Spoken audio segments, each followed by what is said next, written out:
All right, so next we've got our base. Now we got to start making coils. How we're going to do that is you're going to take some clay, and it's not rocket science. You did this since you were a kid. You're just going to roll out those snakes or worms, whatever you want to call it. Right? I'm trying to do this real fast. You don't have to go this fast. There's nothing quite as exciting as watch somebody roll out coils. Now, you want them thick enough because one of your requirements is this has got to be 9 inches high. Okay? It requires you to make something substantial, which is the goal for an early assignment like this, right? So you're not making something little small, little dainty. You got to commit to it. So you're going to have to make coils that are decent thickness, but again, you can't get them too thick, partially because it starts to get heavy and it's going to sag. So you don't want it too thick, but you don't want it too thin. You want it right there, Goldilocks. Now, over here, we have banding wheels. You want to grab one of these, it's just going to make things easier. It's going to do this. If you grab it from the top, it's super loud, freaks everybody out. So just know these come apart, so grab from the base. And then you can put the base of your pot on this. It's going to make it easier to coil. The main thing is that you're then also going to have to get cups of water over here, bring them over. This is going to allow you to make slip, which is just super wet clay. It makes it so it actually will stick together and alleviates there being air bubbles in between. So notice this is pretty wet clay, so you don't got to worry too much about it.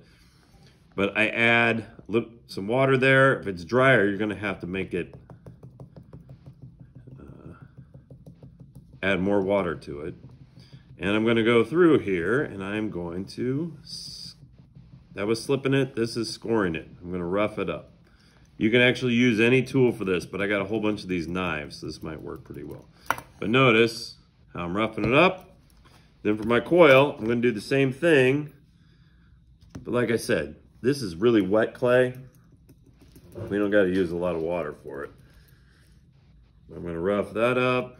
And then you're just going to start coiling. Go around. You can either stop here at the end or keep going on top.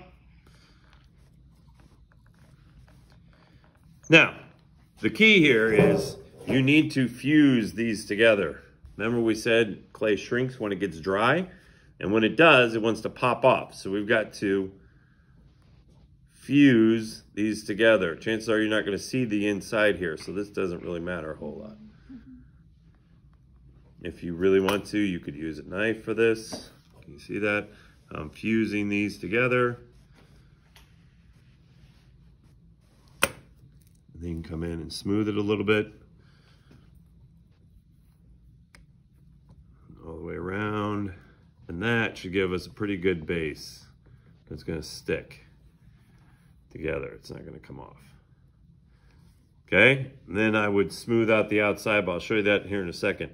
Then we just have made more coils, and I start scoring and slipping that again. Now, at some point, sooner rather than later, you're going to have to start coming out some. The idea here is to have you play with the idea of creating shape with it. So you're going to come out and then back in. You can do that by just, notice how I'm starting to angle already. Have it start to just put it on the edge, or you can actually fuse on the outside here,